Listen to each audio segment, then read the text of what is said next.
Determine the magnitude T of the tension in the supporting cable and the magnitude of the force on the pin at A for the jib crane shown.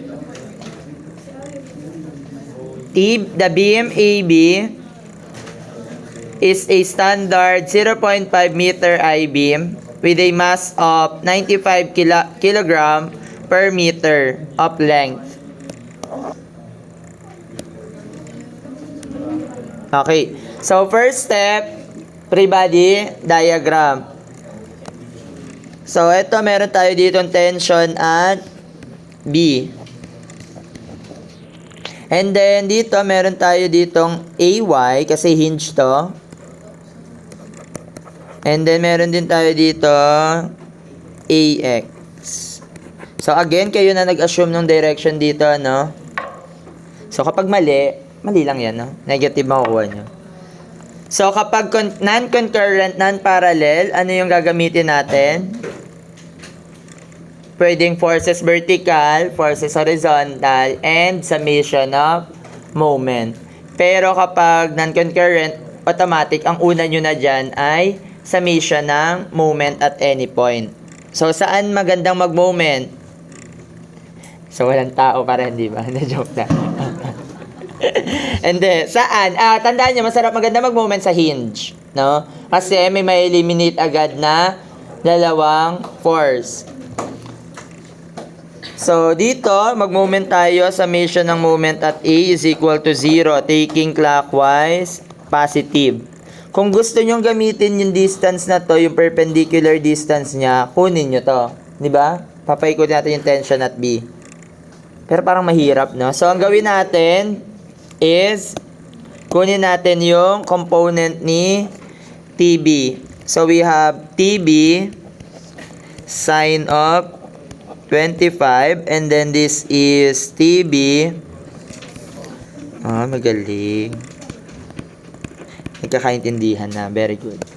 So, ano ni mga umiikot kay point A? May kulang pa yung weight. Sinabi may weight na 95 kg per meter length. So, ibig sabihin, ang weight natin dito ay 95 multiplied by 9.81 times pa ng length. Kasi per meter length yan no? So, that is kilogram per meter. So, i-multiply pa natin to ng 5. Nasandan? Kasi, ayun ang sabi, 95 kilogram per meter.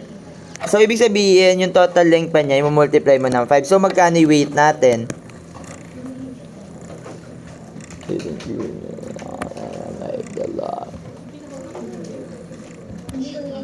Shopee. 4,000 point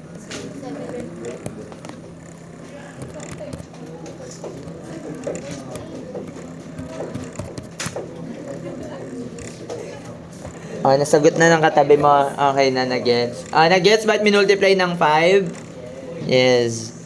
So, summation ng moment at A. Ano yun this? Yung weight. So, that is, magpo-produce na ng clockwise. So, that is 4659.75. Ano yung moment arm niya? Ano yung moment arm? Huwag mahiya. Okay lang. This is 2.5, no? Nasaan ba yung point A? Ito, di ba? Ayan. Ano yung distance niya simula dito? Sure? Ito yung dulo ng beam, no?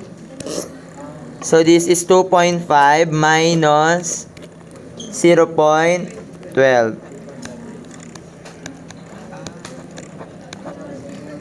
Bakit? Nagets? May maliit pa, no? Dito siya, hindi siya dito mismo nag-moment sa dulo ng beam, no? Nag-moment siya doon sa 0.12 meter at a distance A. May mga small details yan, no? Malabo ba? Kita, yun, no? Yun yung A. Tapos, ayun, no? May binigay na distance. Ewan ko ba dyan. Sharing lang. Next. Plus 10 kilonewton. Kaso ito naka-newton, dapat maging 10,000 newton, no? Ano yung moment arm niya? That's 5 minus 1.5 minus 0.12. Next. O, ano pa? Ito si TBX. So, we have TB minus, no? Kasi ito ay magpo-produce ng counterclockwise. TB cosine 25. Ano yung moment arm niya? O, simula dito, ano yung moment arm niya? Yung kalahati nung 0.5. Or, ay, nakasulat naman. 0.25. Minus to ha, minus. My knees, my shoulder. TB sine 25. Ano yung moment arm niya? That is 5 minus 0.12 equals to 0. So, magkano yung tension at B?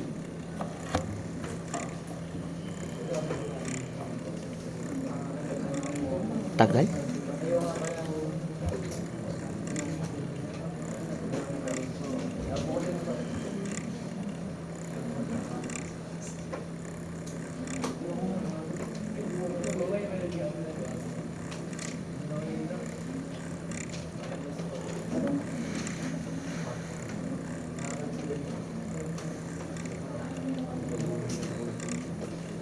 How much?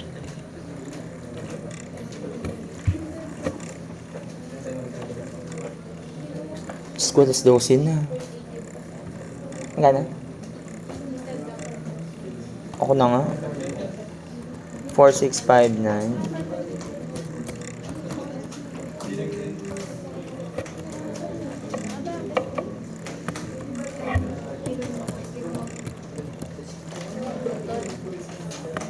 Oh, dapat Newton lahat ah.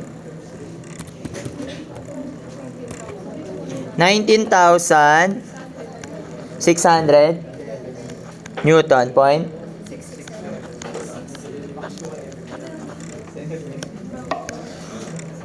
May question?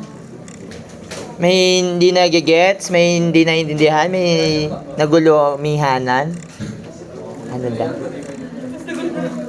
Saan naguluhan? Naguluminahan.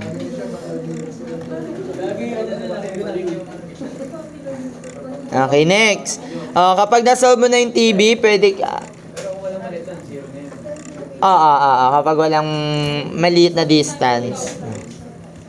0 na yun, no? So, para nandoon na siya sa sulok. Pero sa simple supported natin, sa mga beams talaga natin, neglect naman na yan. Kahit yung thickness ng, ng beam, pagka rigid bodied. So, using summation ng forces horizontal is equal to 0, assuming to the right positive. So, ano yung mga forces to the right? Nandyan si AX minus TB cosine of 25 equals to 0. Substituting TB, magkano si AX?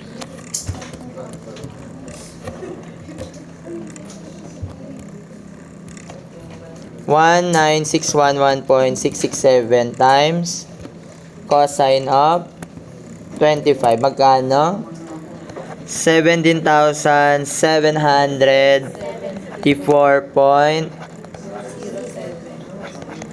Ay, ang galing. Then next, using summation ng forces vertical is equal to 0, upward positive. So, ano ni mga forces upward? Nandyan si AY plus TB sine 25 minus 10,000 minus 4,659.75 equals to 0. AY is equal to 19,611.667 times sine of 25 minus 10,000 minus 4,659.75 So, positive transpose nyo. So, 6371.501 newtons. Oh.